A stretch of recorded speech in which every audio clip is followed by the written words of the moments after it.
It had to happen eventually. For nearly 4 years, the war in Ukraine has been defined by a grim and singular Russian tactic, the belief that a nation can simply trade sacrifice for land. The Kremlin's strategy on the ground has been to throw soldier after soldier at Ukrainian defenses, operating under the cold assumption that Russia possesses an inexhaustible well of manpower. But history teaches us a brutal lesson. There is only so much death a nation can endure before it damages its own ability to wage the war it started. It is early 2026, and Russia finds itself at the tipping point. The well is running dry. What was already a crisis of logistics and command has mutated into an existential crisis of population. The country now faces a prospective future in which it simply does not have enough people for its military or, more terrifyingly, for Russia itself. The end of 2025 marked the beginning of this new, darker chapter. According to reports from Al Jazeera and data shared by Ukrainian leadership, the mortality rate of Russian forces has soared to levels never seen before in this conflict. The war has become a death machine. Ukrainian President Volodymyr Zelensky and Commander-in-Chief Oleksandr Syrsky have both illuminated the scale of this catastrophe. In October 2025, the death rate began to climb aggressively, rising by roughly 5,000 soldiers per month. Zelensky's figures are stark. In October, 26,000 Russian occupiers were eliminated. In November, that number rose to 30,000, and in December, a staggering 35,000 Russian soldiers were confirmed killed. It is crucial to understand the distinction here. These numbers do not represent the wounded who are evacuated, treated, and eventually cycled back into the trenches. These are the dead. In the earlier years of the war, Russia could rely on a cycle of injury and recovery to maintain troop levels. But as we entered 2026, the dynamic shifted. Soldiers are increasingly being killed outright rather than wounded. This means the recycling mechanism of the Russian army is broken. Every soldier lost today is a permanent reduction in force, compounding a labor shortage that stretches from the front lines of the Donbas all the way back to the factories in the Urals. But why is this happening now? Why, after years of stalemate, has the death toll spiked so violently? The answer lies in a technological revolution that has fundamentally changed the nature of warfare.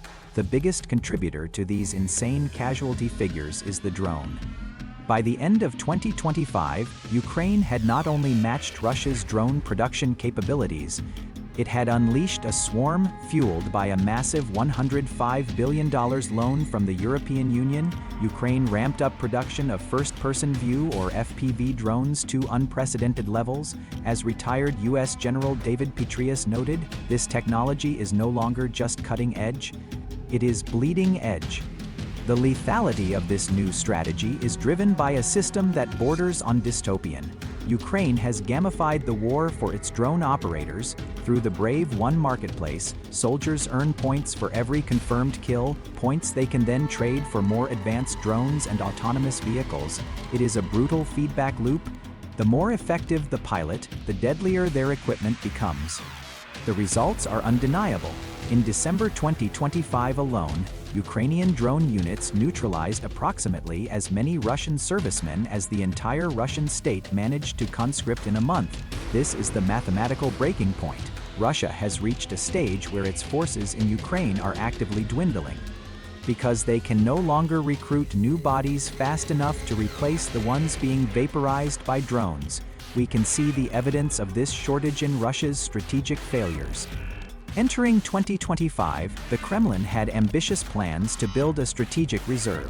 They intended to create 17 new maneuver divisions and 9 brigades to prepare for a decisive offensive. But you cannot build divisions without men. By the start of 2026, it became clear that this plan had collapsed. Of the 26 planned formations, Russia managed to scrape together only 4.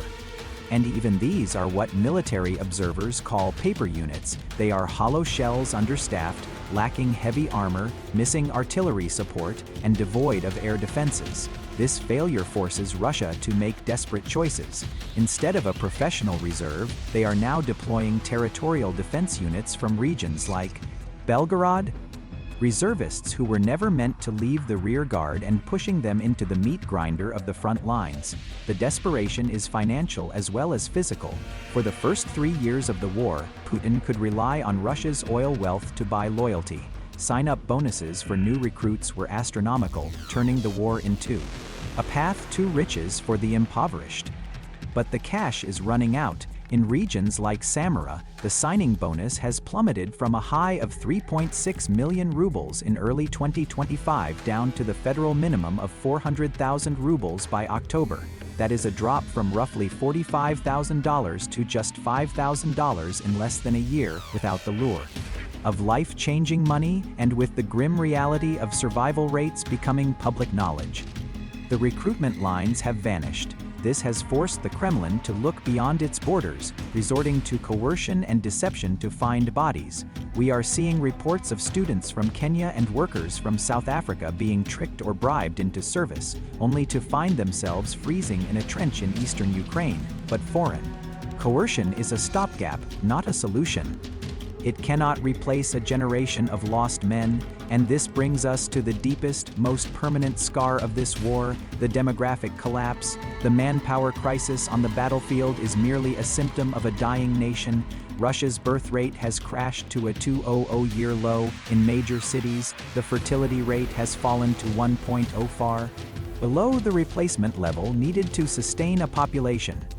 The war is killing the very demographic young, healthy men that is required to reverse this trend. Paul Goebel, a senior fellow at the Jamestown Foundation, argues that demographic pressures are now intersecting directly with the war effort.